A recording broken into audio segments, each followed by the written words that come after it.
तो मैं हूँ डीके सर और आप लोग देख रहे हैं डीके सर क्लासेस। तो चलिए आज मैं आप लोगों के सामने एक बायोलॉजी का बहुत ही महत्वपूर्ण चैप्टर आप लोगों के सामने लेकर आया हूँ। आज यह जीव विज्ञान से बायोलॉजी से संबंधित यह चैप्टर है। जैसा कि आप देख पा रहे हैं बोर्ड पर, यह चैप्टर जो है वह जीवों की जनसंख्या से संबंधित है। आज जितने भी देख रहे हैं कि आज पृथ्वी पर जीवों की संख्या लगातार बढ़ रही है।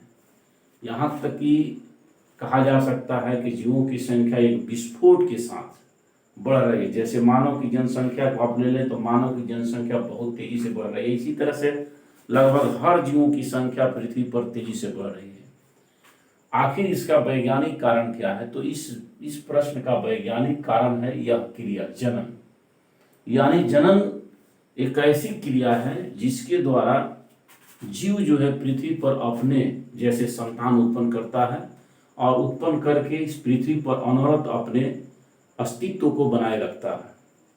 तो आज हम इसी को समझेंगे कि जनन क्या है, कैसे होता है और इसका प्रोसेस क्या है।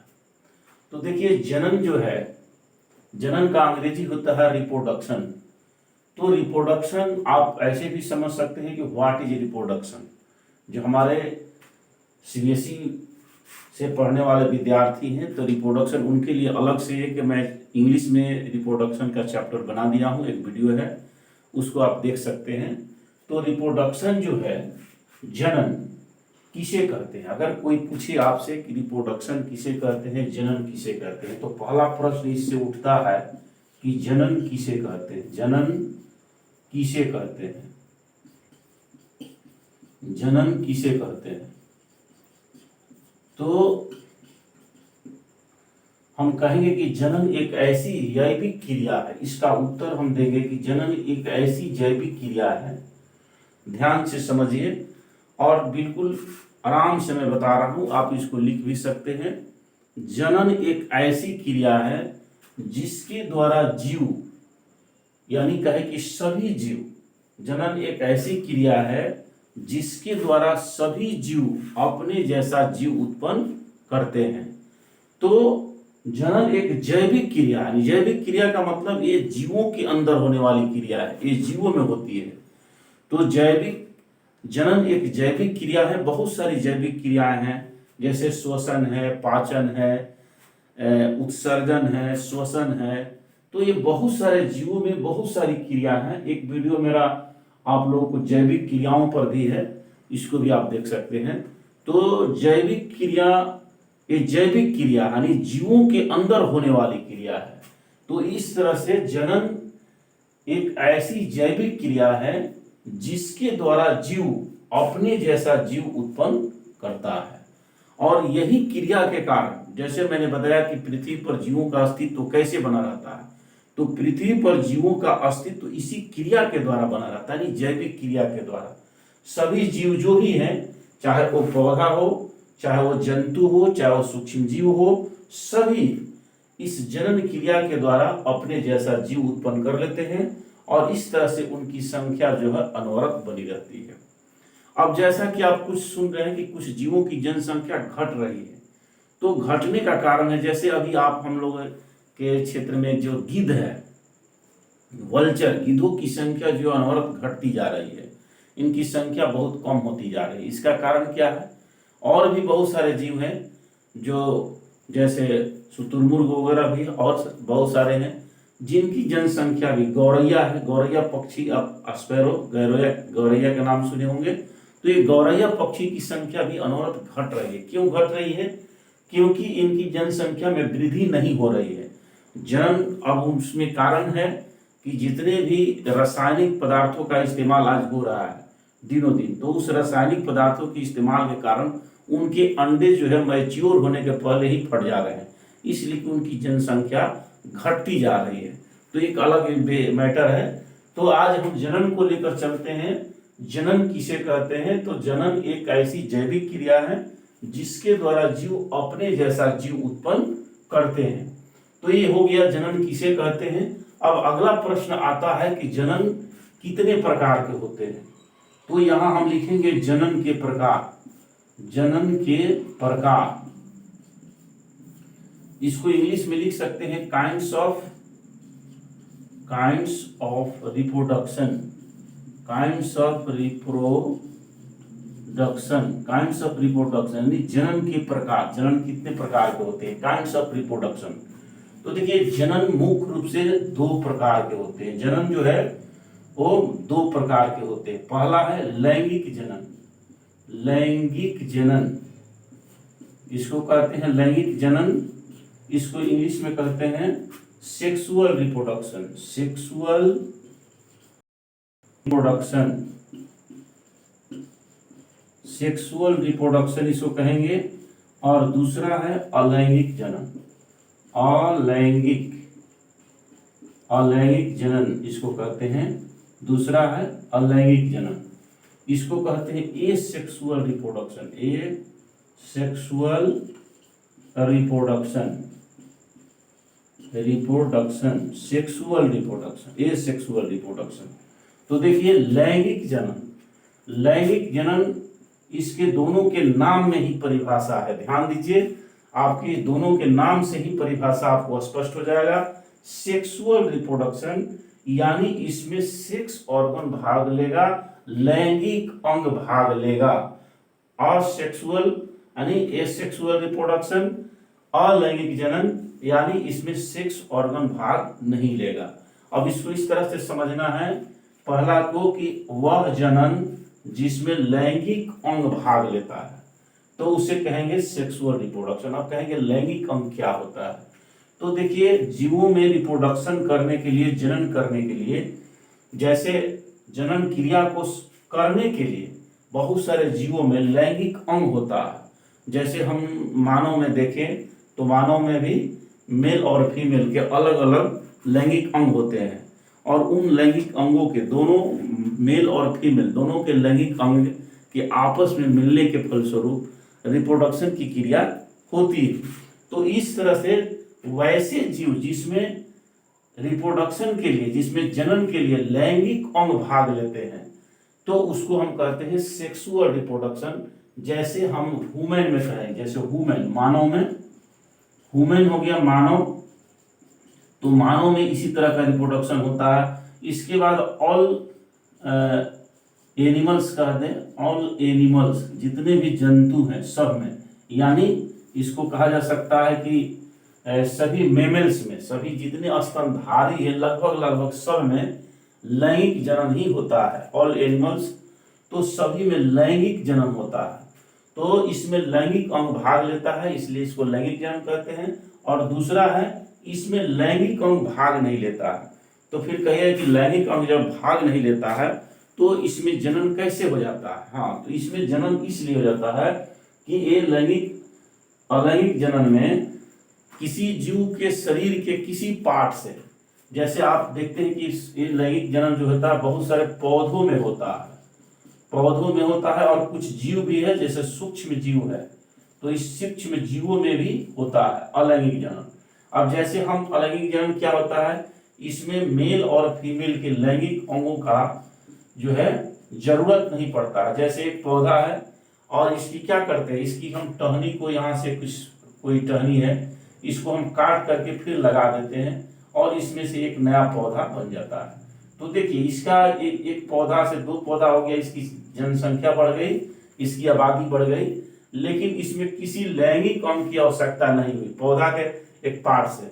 तो इस तरह से जैसे सहजन आप देखते हैं, सहजन के एक पौधे के हम उसकी एक टहनी को काट लेते हैं और फिर उसको लगा देते हैं, फिर एक नया पौधा बन जाता है। इसी तरह से आप गुलाब के देखेंगे, गुलाब के एक टहनी को काट करके हम उसको लगा देंगे, फिर उससे एक नया पौधा बन जाएगा। और इसी तरह से बहुत सारे बैक्टीरिया है, तो बहुत सारे बैक्टीरिया है, बैक्टीरिया में क्या होता है, जीवाणु जिसको हम कहते हैं, तो जीवाणु में भी इस तरह की क्रिया होती है। एक जीवाणु जो है जब मैच्योर हो जाता है तो अपने अंदर बहुत सारे सेल का निर्माण कर लेता है। उसके अंदर के जो प्लाज्मा है, उसके अंदर के जो मटेरियल है और उसको जिसको साइटोप्लाज्म कहते हैं, कोशिका द्रव्य, तो उसके अंदर के कोशिका द्रव्य जो है आपस में विभाजित हो जाती है। इस तरह से बहुत सारे छोटे छोटे बैक्टीरिया बन जाते हैं और फिर इस दीवार को, इसको बीजाणु धानी कहते हैं, इसको दीवार को तोड़ करके बाहर निकल जाते हैं और फिर बहुत सारे जीवाणु जो है एक साथ निकल जाते हैं। तो इस तरह से देखिए एक जीवाणु जो है अपने से डेवलप होकर जब मैच्योर हो जाता है तो अपने से डेवलप होकर बहुत सारे जीवाणुओं का निर्माण कर देता है। इसमें किसी लैंगिक अंग नहीं पड़ता है। जैसे ब्रायोफिलम है, ब्रायोफिलम एक पौधा है, उसकी पत्ती जब टूट करके पृथ्वी पर गिर जाती है तो पत्ती से ही पौधा बन जाता है, यानी एक पत्ती से बहुत सारे पौधे बन जाते हैं, एक नहीं बहुत सारे। तो इस तरह से इसमें इस लैंगिक अलैंगिक जनन में इसमें सेक्स ऑर्गन की आवश्यकता नहीं होती है, लैंगिक अंग की आवश्यकता नहीं होती है, शरीर के किसी पार्ट से ही जनन की क्रिया संपन्न हो जाती है। तो इस तरह से यहाँ लैंगिक जो जनन है इसका कोई जो है भेद नहीं होता, इसका कोई प्रकार नहीं है। लेकिन अलैंगिक जनन जो है इसका भेद होता है, इसका प्रकार होता है। तो चलिए अब इसके भेद पर, अलैंगिक जनन के भेद पर चर्चा कर देते हैं। तो अलैंगिक जनन में हम जब चलेंगे तो अलैंगिक जनन के 4 भेद हो जाते हैं। अब हम लिखेंगे कि अलैंगिक जनन के भेद, अलैंगिक जनन के भेद या प्रकार कर सकते हैं, इसको प्रकार भी कर सकते हैं। कितने प्रकार के होते हैं? प्रकार यानी kinds of asexual reproduction, kinds of asexual reproduction, इसको इंग्लिश में बोल सकते हैं काइंड्स ऑफ एसेक्सुअल रिप्रोडक्शन। तो देखिए अलैंगिक जनन जो होता है वो 4 प्रकार के होता है, 4 प्रकार के होता है। इसमें 4 प्रकार में इसको हम बांटते हैं। तो पहला जो होता है इसका नाम है विखंडन। विखंडन इसको इंग्लिश में फीजन कहते हैं, इसको इंग्लिश में फीजन कहते हैं, विखंडन। और दूसरा जो है इसको कहते हैं मुकुलन, दूसरा है मुकुलन, इसको इंग्लिश में कहते हैं बडिंग, BUDDING, इसको बडिंग कहा जाता है। और तीसरा है जिसको हम लोग कहते हैं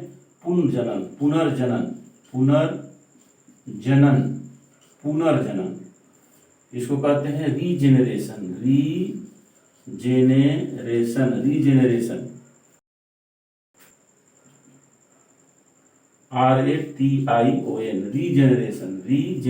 इसको कहते हैं पुनर्जनन, इनको कहते हैं पुनर्जनन।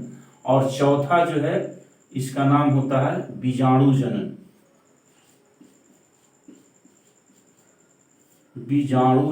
चौथा जो है इसका नाम है बीजाणु जनन।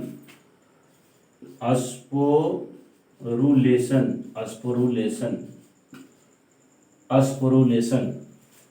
तो ये हो गया बीजाणु जनन, अस्पोरुलेशन। तो इस तरह से अलैंगिक जनन के 4 भेद हैं। मैं आप लोगों को चारों को बिल्कुल आसान भाषा में, सरल भाषा में समझा देता हूं और आपको निश्चित समझ में आ जाएगा। और आज जनन का भेद निश्चित रूप से आपको आज आप समझ जाएंगे। तो देखिए नाम में ही परिभाषा, बहुत सारे शब्द रहता है जिसके नाम में ही परिभाषा है। विखंडन यानी विभाजित हो जाएगा, 2 भागों में, अधिक भागों में विभाजित हो जाएगा, विखंडन।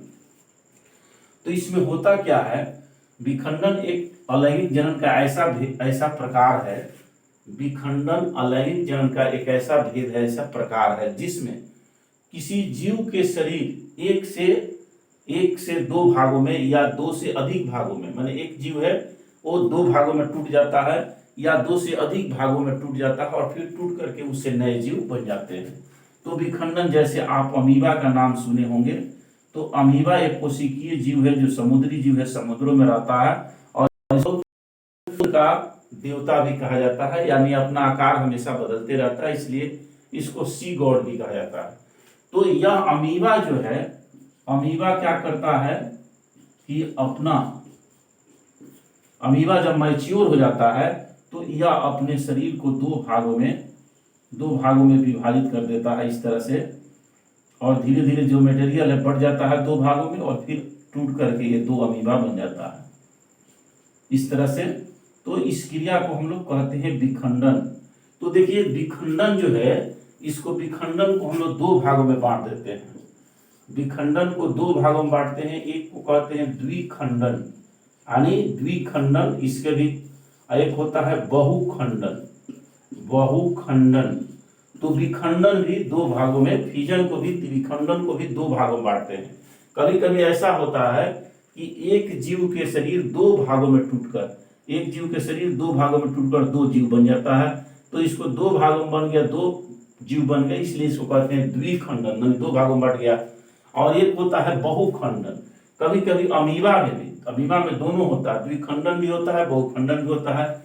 कभी कभी अमीबा जो है ये अपना शरीर को एक से अधिक, दो से अधिक भागों में, कभी कभी जो है अपने शरीर को दो तीन भागों में इस तरह से विभाजित कर देता है। इसमें ऐसे ऐसे अपने एक शरीर से इसमें दो तीन भागों में टूट जाता है, तो इसको कहते हैं हम लोग बहुखंडन, एक से अधिक भागों में टूट जाएगा। कुछ इसमें और भी है, कुछ जैसे स्पाइरोजिया है, वो भी अपने शरीर को खंड खंड तोड़ देता है कई खंडों में, और फिर उससे अलग अलग जीव बन जाते हैं।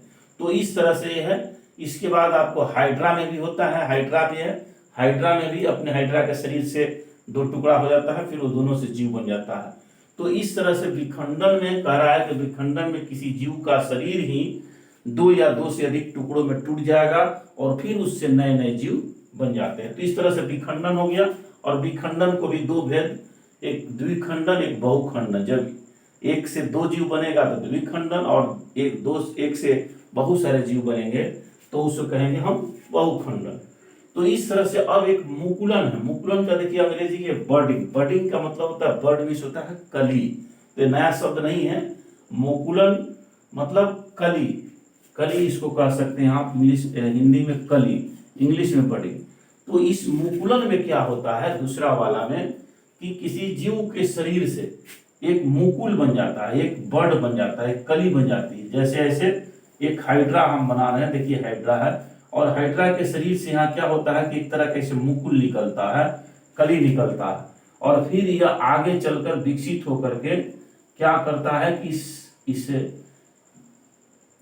हाइड्रा के शरीर से यह टूट करके अलग हो जाता है। फिर यह जो है एक कली जो है अलग हो जाती है, एक कली अलग हो जाती है, और फिर इससे एक नया जीव जो है बन जाता है, ये हाइड्रा एक उत्पन्न हो जाता है। तो देखिए इसमें क्या हुआ, मुकुलन अलैंगिक जनन का ऐसा प्रकार है, ऐसा भेद है जिसमें किसी जीव के शरीर से एक मुकुल बनता है, एक कली बनती है, और फिर कली टूट करके दूसरे जीव, एक नए जीव का निर्माण कर लेते हैं। तो इस क्रिया को हम कहते हैं मुकुलन। इस क्रिया को हम क्या कहते हैं, मुकुलन कहते हैं। याद रखिए बर्डिंग। अब देखिए पुनर्जनन, पुनर्जनन, पुनर्जनन, पुनर्जनन का मतलब होता है दूसरा जन्म। तो इस तरह से पुनर्जनन मतलब दूसरा जन्म।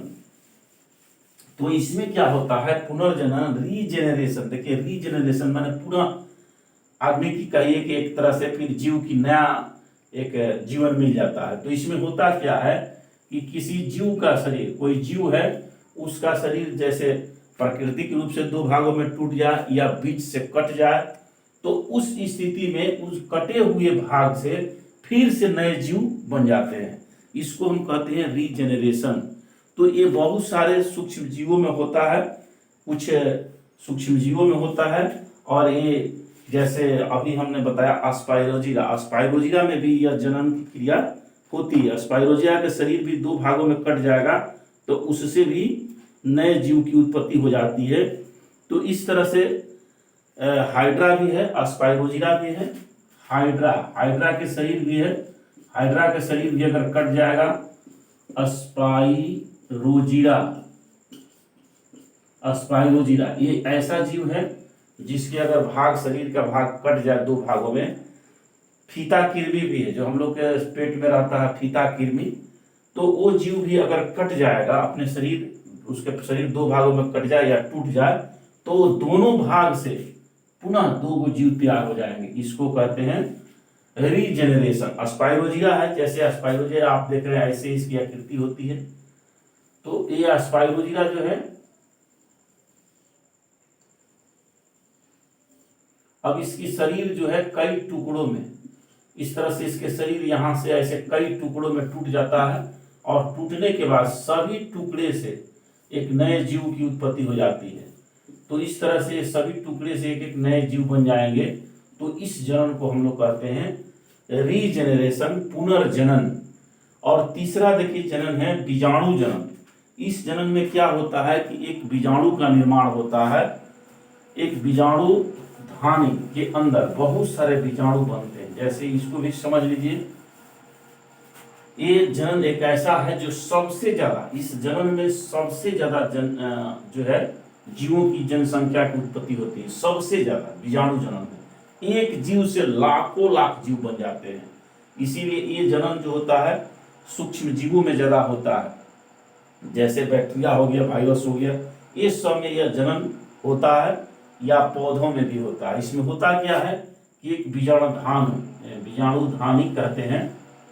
ये बीजाणु धानी के अंदर बहुत सारे बीजाणु बनते हैं। इस तरह से देखिए, एक बीजाणु धानी, अब सोचिए कि यह पौधा के एक या जीव के एक बीजाणु धानी है, और इस एक बीजाणु धानी में बहुत सारे इस तरह से बीजाणु उत्पन्न हो जाते हैं सब। और ये बीजाणु धानी जो है इस तरह से इसमें बहुत सारे बीजाणु बन गए। और जब ये सभी परिपक्व हो जाते हैं तो क्या करते हैं, इस बीजाणु धानु को तोड़ करके, बीजाणु धानी यानी एक तरह के कहिए कि एक खोल है, एक थैली है। तो इस, और ये सभी बीजाणु हैं। तो क्या होता है कि जब ये परिपक्व हो जाते हैं तो इस बीजाणु धानी को तोड़ देते हैं, और तोड़ करके सभी जो है बीजाणु इस तरह से बाहर निकल जाते हैं। और एक से सोचिए कि लाखों करोड़ों जीव जो है इस तरह से ये सभी तोड़ करके बाहर निकल जाते हैं। इस तरह से बहुत सारे बीजाणु जो है एक साथ बाहर निकल जाते हैं, और फिर इस सभी बीजाणु से एक नया जीव बन जाता है। अगर पौधा के है तो इस तरह से इस एक बीजाणु धानी से एक नया पौधा तैयार हो जाता है। इस तरह से एक जीवाणु से एक नया जीवाणु, फिर इससे एक नया जीवाणु बन जाता है, और इस तरह से लाखों लाख जीवों की उत्पत्ति हो जाती है। तो इस तरह से यह बीजाणु जनन है, यानी वैसा जनन जिसमें एक बीजाणु के अंदर एक बीजाणु धानी के अंदर बहुत सारे बीजाणु उत्पन्न होते हैं, और फिर उन बीजाणुओं से अलग अलग जीव की उत्पत्ति हो जाती है। तो इस क्रिया को हम लोग कहते हैं बीजाणु जनन। तो चलिए, आज मैंने आप लोगों को बता दिया जनन और उसके भेद, और उसके भेद के भी भेद बता दिए कि अलैंगिक जनन के 4 भेद हैं, और चारों भेदों के मैंने परिभाषा बता दिया, उदाहरण बता दिया। तो इस तरह से जनन आज का मैं समझ रहा हूं कि आप लोग के समझ में आ गया होगा। अगर कहीं फिर भी दिक्कत है तो आप वहां पर आप कमेंट के माध्यम से बता दीजिए, फिर मैं उसको एक बार फिर आपको किसी वीडियो में स्पष्ट कर दूंगा। तो चलिए, बहुत बहुत धन्यवाद। आज आप लोग को मैंने जनन के बारे में बताया। फिर मिलते हैं आप लोग के अगले वीडियो में। लेकिन हाँ, एक चीज़ मैं आप लोग से रिक्वेस्ट करूंगा कि आप मेरे इस वीडियो को देखते हैं, चैनल को देखते हैं, तो निश्चित रूप से आप लाइक कमेंट जरूर करें। जैसा आपको लग रहा है, अगर खराब ही लग रहा है क्लास या अच्छा लग रहा है, आप कमेंट जरूर कीजिए, और इस चैनल को सब्सक्राइब कर लीजिए, ताकि आपके जैसे ही नए वीडियो हम बनाएं तो आपको जरूर इसकी नोटिफिकेशन मिल जाए। चलिए, धन्यवाद।